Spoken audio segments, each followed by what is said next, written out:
দেশি কুমড়া গাছে যদি ভুরি ভুরি কুমড়া পেতে চাও তবে শুরুর দিকেই এই কাজটা অবশ্যই করে নাও। দেখতেই পাচ্ছ আমান, আমেনা আর ররি হাঁটি হাঁটি পা পা করে এখান থেকে চলে গেল। আসসালামু আলাইকুম, কেমন আছো তোমরা সবাই? আলহামদুলিল্লাহ, আমি তো আছি অনেক ভালো। চলে এসেছি আমার ঘরের বাইরে প্লাম গাছের পাশে। এখানেই বসে ওরা তিনজন প্লে করছিল। আমি শুধু বলেছি যে মা বাবা আমি একটু ভিডিও করব, তোমরা একটু স্লোলি কথা বলো। ওরা এখান থেকে হেঁটে হেঁটে একদম আমার গার্ডেনে চলে গেছে। এই যে দেখো, তারা একদম হাঁটি হাঁটি পা পা করে প্লে করছে, একদমই ডিস্টার্ব করছে না।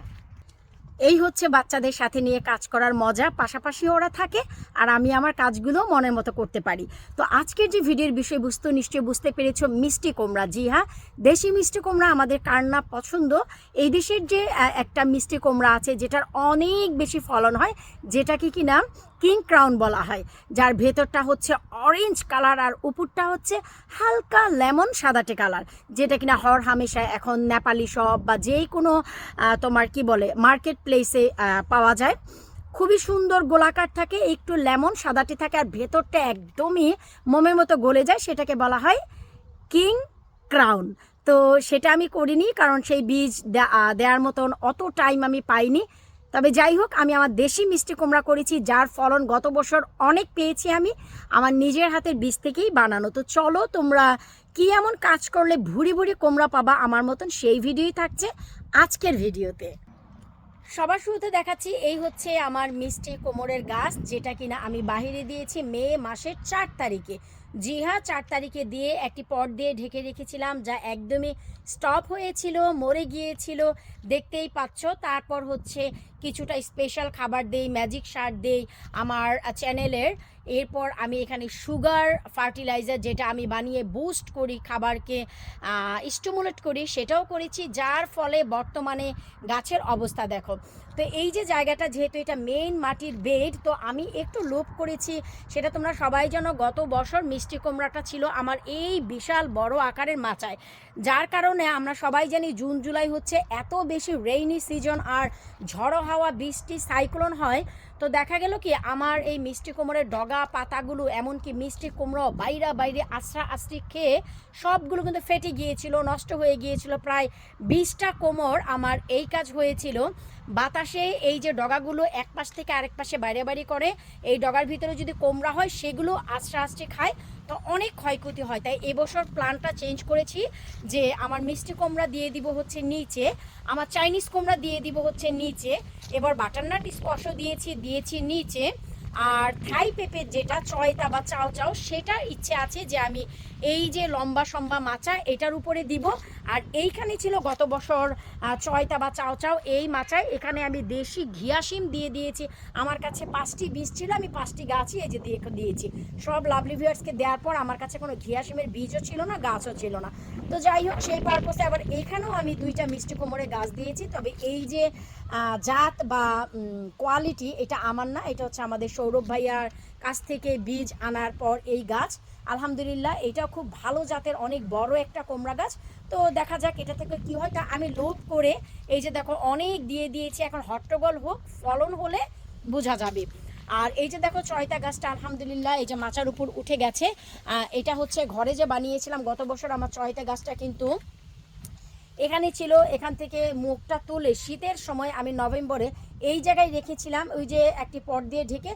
তো এখান থেকে ওঠেনি, আমি পরে দেখেছিলাম যেহেতু নভেম্বরে মুভ করেছি তাই শিকড় মরে গিয়েছিল। কিন্তু আমার গাছের একটা চয়তা আমি ঘরে রেখে দিয়েছিলাম, সেটার থেকে গাছ বানিয়ে এই যে দেখো আমি এখানে দিয়ে দিয়েছি। ছাটাই বাছাই পরে করব, আগে উপরে মাচায় উঠুক। আজকে যেই কাজ করতে এসেছি চলো সেটাই করি। তো এই যে দেখতে পাচ্ছ যে তোমার কুমড়া গাছ নিচ থেকে আমরা পাতা গুনে 12টি 14টি পাতা হলে মেন মাথা কেটে দেই। এটা শুধু লাউ না, এটা আমরা যে কোনো গাছেরই করি। এই যে দেখো সিম্পল বাতাসে, এই যে দেখো বাতাসের প্রবণতা, আমার প্লাম গাছ দেখো, নিশ্চয়ই বুঝতেই পারছো। এই জন্য না আমি আসলে এই মাচায় দিতে চাইনি, কিন্তু আমার যেহেতু এখানে 3টি মিষ্টি কুমড়া গাছ আছে, 3টি আছে বাটারনাট স্কোয়াশ, 6টি, 4টি আছে তোমার চাইনিজ লাউ, তো বুঝতেই পারছো 6টি 4টি 10টি, আর আবার পেঁপে গাছও আছে এখানে 1টি। তো এতগুলো গাছ নিচে হট্টগোল হয়ে যাবে বলে আমি একটি মিষ্টি কুমড়ের গাছ শুধু এখানে দিয়ে দিচ্ছি, তো 10টি। আবার ওই পাশে সৌরভ ভাইয়ার আছে 2টি মিষ্টি কুমড়া, সো 12টি গাছ এই জায়গায়। বুঝতেই পারছো মেইন বেড শিকড়ে সমস্যা হবে না, কিন্তু লতা পাতা দিয়ে হট্টগোল হবে, তাই একটা কুমড়া গাছ আমি উপরে দিয়ে দিয়েছি। তো নিচের দিক থেকে সব ব্রাঞ্চ পাতা কেটে দিব, এখন না আরও একটু বড় হোক, কিন্তু প্রধান যে কাজ সেটা করব। সেটা হচ্ছে যেহেতু 14টা পাতা হয়ে গেছে, আমরা এই যে দেখো মেইন যে মেইন মাথাটা আমরা কেটে দিব, এটা দরকার। সাইড শুট বের হওয়া এখন খুবই জরুরি, অলমোস্ট সাইড শুট দেখো বের হওয়া শুরু হয়েছে, আমি একটু দেখাচ্ছি, দাঁড়াও। এই যে দেখো সাইড শুট বের হচ্ছে, তারপর এই যে দেখো সাইড শুট বের হচ্ছে, এই যে দেখো এই যে আমি একটু পাতা সরাচ্ছি, এই যে দেখো সাইড শুট, এই যে দেখো সাইড শুট, এই যে দেখো সাইড শুট। কিন্তু এই ব্রাঞ্চগুলো আমি এই যে ব্রাঞ্চ এইটা রাখবো, আর নিচে সব পাতা ডগা এগুলো আমি আগামীকালকে কেটে খেয়ে ফেলবো, এত ভালো অবস্থায় দেখো বাতাসের প্রবণতা। তো এইসব বাতাস পেলে না কুমড়া ধরলেও না আস্তে আস্তে বাইরে বাড়িতে নষ্ট হয় বলে আমি বাঁচাই দিইনি মেন মাটিতেও বাইরে ধুলেও তেমন ক্ষতি হবে না। দেখো গাছ কিন্তু সব উল্টে যায়। সো এই একটা কাজ মোস্ট ইম্পর্টেন্ট। তারপর এখন অধিক ফলনের জন্য আমরা যেমন মাথা কেটে দিলাম, সাইড শুট বের হবে, সেকেন্ড জেনারেশনের ডাল বের হবে, এই ডালে যেন অনেক ফুল অনেক কুমড়া আসে, তার জন্য খুবই জরুরি একটি খাবার তোমাদের ব্যবহার করতে হবে। এখানে আমি একটি পাকা কলার সাথে 2টি খসা এই যে দেখো 2টি খোসা আমি কি করেছি ভিজিয়ে রেখেছি 72 ঘন্টা যাবত। ডাইলেটেড খাবার গাছের জন্য অনেক বেশি বেশি বেশি ইম্পর্টেন্ট। যদি তুমি এইটা কোনো নজল স্প্রে বটলে ব্যবহার করো, সেই ক্ষেত্রে তোমাকে এটা ছেঁকে নিতে হবে। তো আমি যেহেতু নজল স্প্রে ব্যবহার করব না, গাছের গোড়ায় ঢেলে দিব, তাই আমি আসলে ছেঁকে না নিয়ে এই যে দেখো পানিটা নিয়ে নিচ্ছি। পাকা কলাগুলো যদি আসে কোনো সমস্যা নেই, এই যে দেখো। আর এইগুলোকে যে কোনো পটের মাটি ফাঁকা করে দিয়ে দিব। স্টিল এখানে যেই ধরনের উপাদান রয়েছে, ক্যালসিয়াম থেকে শুরু করে সব এখানে পাবা, পটাশ থেকে শুরু করে সব। এখন এই যে কলার পানিটা, এইটার ভিতরে 1 চামচ ম্যাজিক তোমাদের মিশাতে হবে। এই যে দেখতে পাচ্ছ খাবারের হলুদের পাউডার, এটা হচ্ছে একটা ম্যাজিক। এটা দেওয়ার কারণে গাছের গায়ে কোনো সর্দি জ্বর মাথা ব্যথা ঝিমঝিমানি কিছুই থাকবে না। হাস্যকর হলেও গাছও ঝিমিয়ে পড়ে। এরও মানে বিভিন্ন ওয়েদার, ঝড় ঠান্ডা বাতাস সাইক্লোন, অনেক বেশি হিট ওয়েভ, অনেক বেশি ঠান্ডা পাওয়ার কারণে এরা স্ট্রেস হয়ে যায়। স্ট্রেস ফ্রি রাখার জন্য, জ্বর ঠান্ডা থেকে বাঁচানোর জন্য, ফাঙ্গাসাইড করার জন্য, বিভিন্ন পিঁপড়া পোকার হাত থেকে বাঁচানোর জন্য তোমাদের এই হলুদের পাউডার মোস্ট ইম্পর্টেন্ট। কিছুটা যা করতে হবে এই যে দেখতে পাচ্ছ আমি একটু করে নিচ্ছি। এই যে দাঁড়াও আমি একটু দেখাচ্ছি। জাস্ট এই যে কুমড়া গাছের, এই যে দেখো কুমড়া গাছের যে গোড়া, সেই গোড়াটা আমি হালকা করে একটু নিড়িয়ে নিচ্ছি। অনেক বেশি তা না, এতে করে মাটিটা একটু আলতো হলো, এয়ার সার্কুলেট খুব ভালো হলো। এখন আমাদের যে খাবারটা আমরা বানিয়েছি, এটা যে কোনো মেজারমেন্ট আছে বা কিছু তা না, মেন মাটিতে আছে।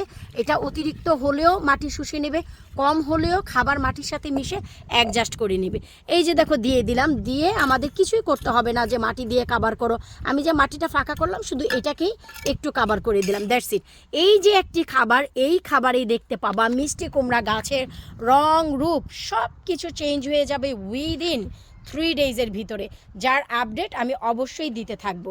তো এখানে 3টে কুমড়ার ভিতরে 2টি কুমড়ার মাথা অলমোস্ট ভাঙার সময় হয়ে গেছে, তাই একটির সাথে সাথে এই যে দেখো আমি এটারও মাথাটা এই যে দেখো কেটে দিলাম।